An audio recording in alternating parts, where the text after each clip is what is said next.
Let's go this morning and begin the show on line number 2 and speak with the CEO of Nalcor, Mr. Ed Martin. Good morning, Mr. Martin. You're on the air. Good morning, Paddy. So obviously a lot of people have been waiting for this independent report to come from Liberty Consulting. Their background is clear. Many people said, regardless of what the report entailed, that they would stand by it, including your company.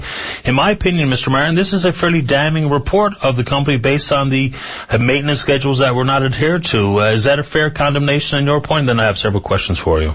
Yeah, well, a couple of comments first, Paddy, to put this in perspective.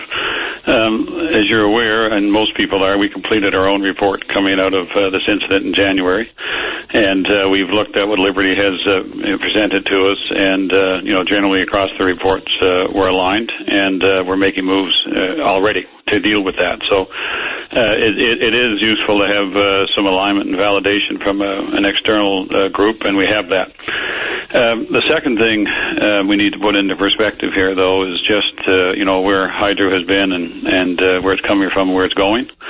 And if you look back at when I started with this company 7 or 8 years ago, three things were apparent immediately to me. One is the safety record, was unacceptable, had to be improved. The second thing was that the assets were significantly aging, needed significant more investment, to get them up to where they should be and continue on to operate properly. And the third thing was demand was growing, and we had to make some difficult long-term decisions. So here we are today. Our safety record has improved exponentially, and we're doing extremely well from a safety perspective after tremendous effort. From the asset perspective, we put in a detailed asset management program, a process. We've changed the organization structure.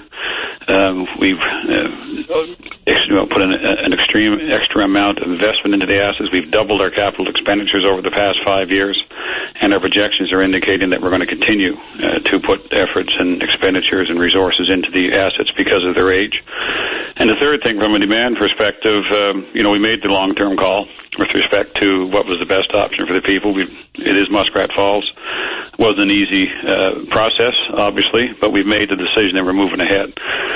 So in that context, I come back down to the asset management piece, and you asked the question about, the maintenance of the assets.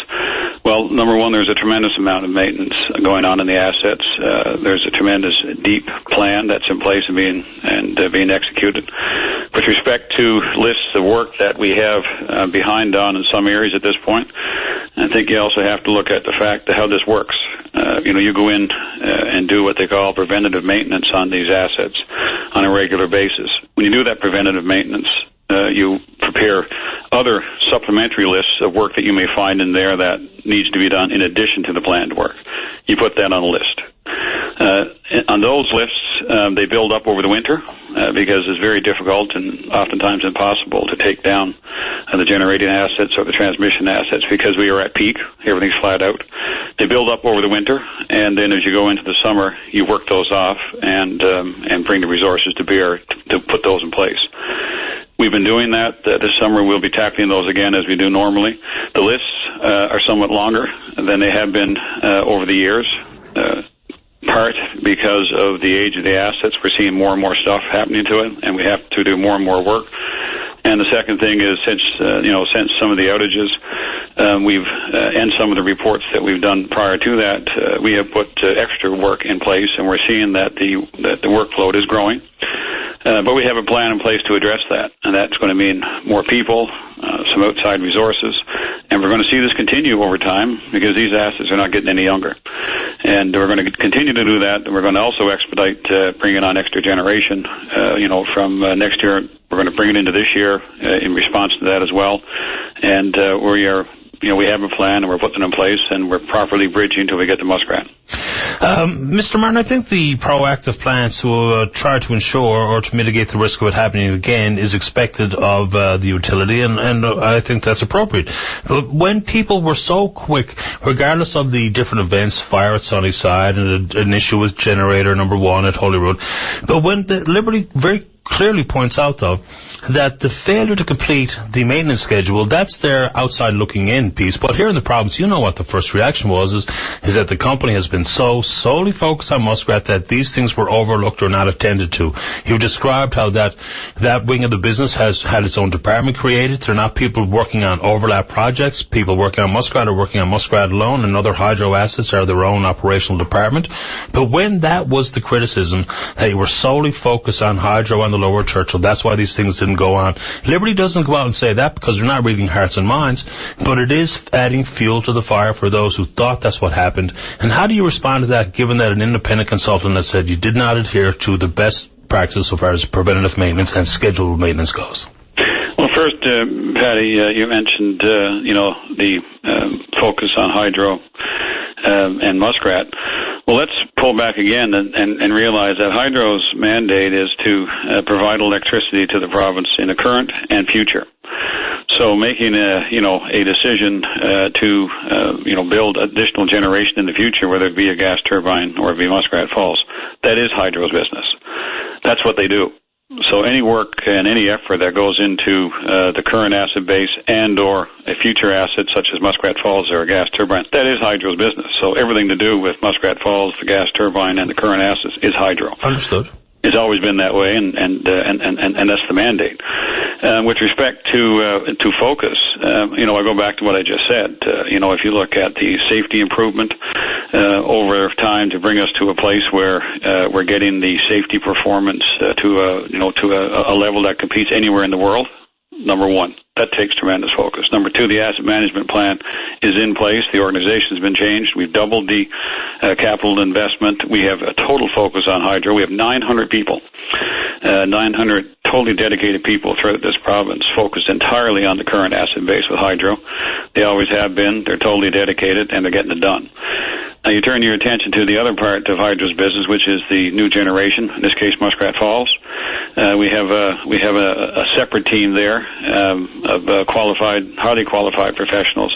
We have about in around 300 people who are managing that project, and that is a group of people, Nalcor people, who are sitting on top of contractors, major contractors, and that workforce will peak over 2,500 people as we build this, in one particular year, and that type of workforce is going to be there for several years.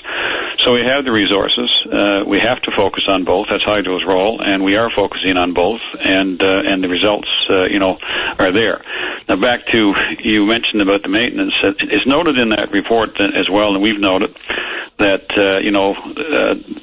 the maintenance work that is ongoing has not, and anything that has been deferred for proper reason has not impacted the outage. They talk about some contributing factors, but there's nothing. It's also noted in the report that nothing from a maintenance perspective contributed to the outages last winter.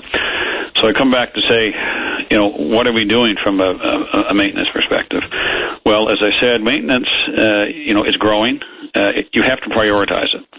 And maintenance could cover anything from, frankly, changing out, a huge motor or basically rebuilding a turbine, down to, frankly, changing light bulbs and replacing doors and those types of things. So there's a range there. When we get into a situation that we're in where we have a huge, significant amount of work because the asset base needs the work, and we have additional work that, has been driven to us because we may have had an outage and we've discovered something, we prioritize.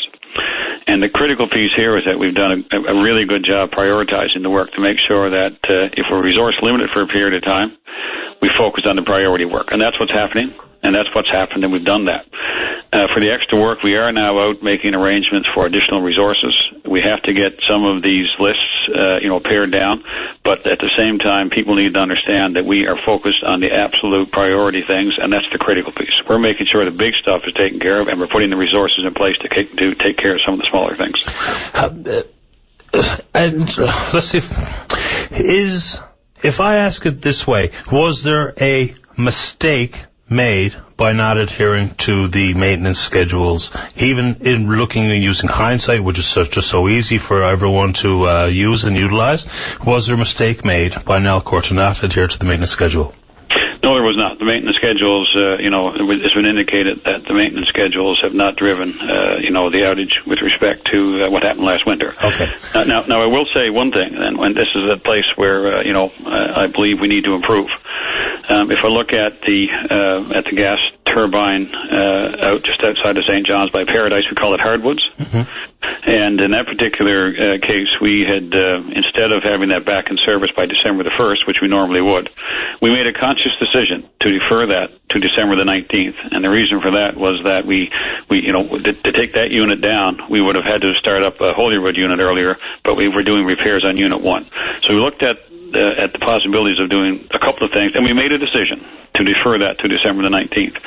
In retrospect, we should have started that a little bit earlier and got that in by December the 1st, and I've addressed that with the people. And, that is one particular 3-week delay that we decided to make, which is the only good news here is we made a conscious decision. In retrospect, I would have indicated to the people, find a way to push that back to December the 1st.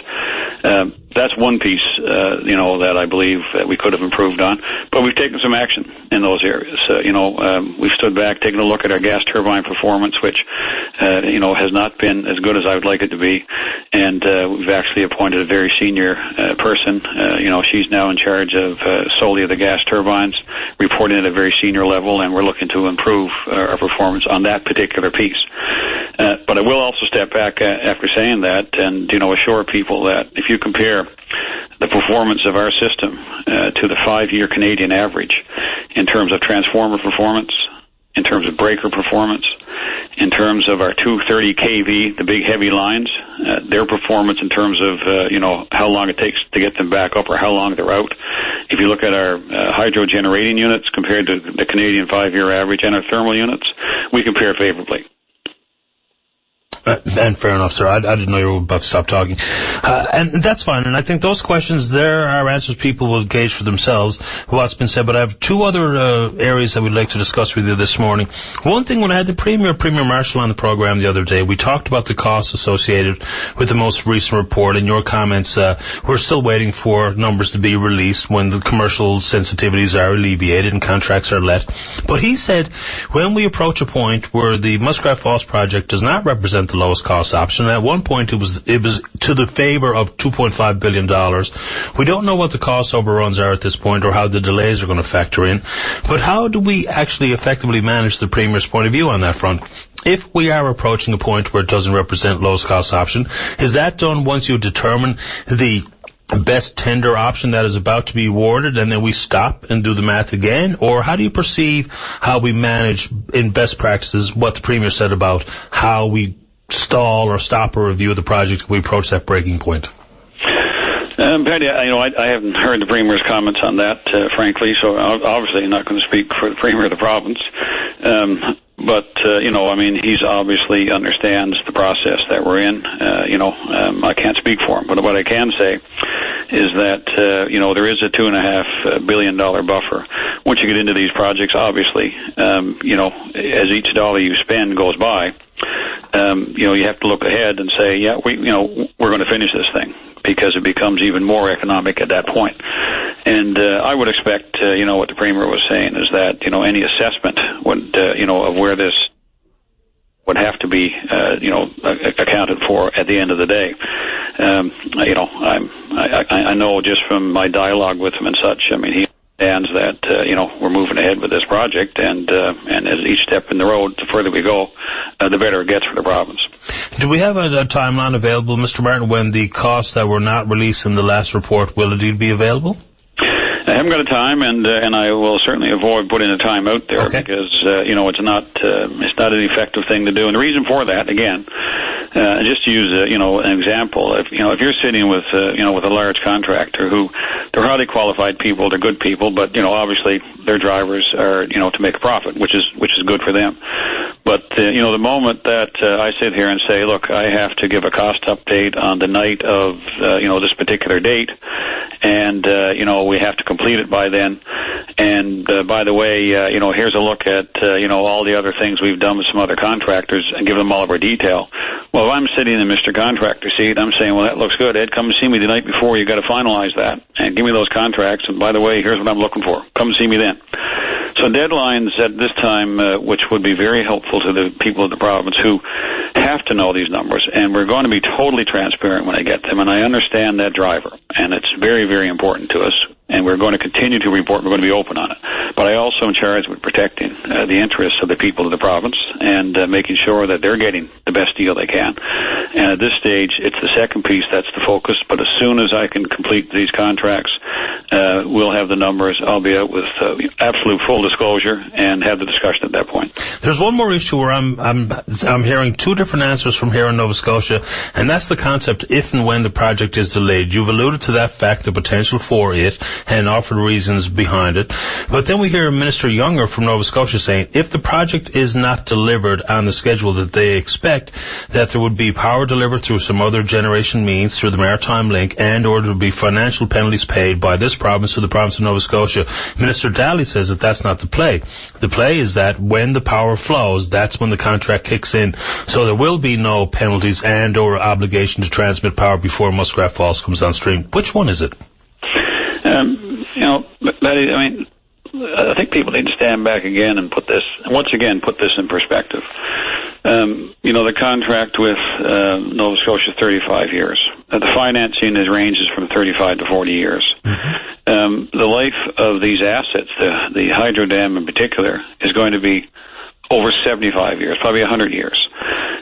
These are big projects, long-term projects, and, the way these things are structured, to be focused on, a month, 6 months, 4 months, at this particular time, that's not the place to be. The deals have been arranged, with the long term in mind. We're going to provide power to Nova Scotia for a 35-year period. And when that 35-year period starts, within a few months of each other, that's not the issue. The issue is that when we start, we will provide it to them for 35 years. At which time, after 35 years, we get the Maritime Link back for $1. We continue to have rights on in through Nova Scotia and New Brunswick, and we'll continue to sell our power in for another 15 years after that. So I think it's the fact that when you're looking at these projects, we have to look at it from a long-term perspective.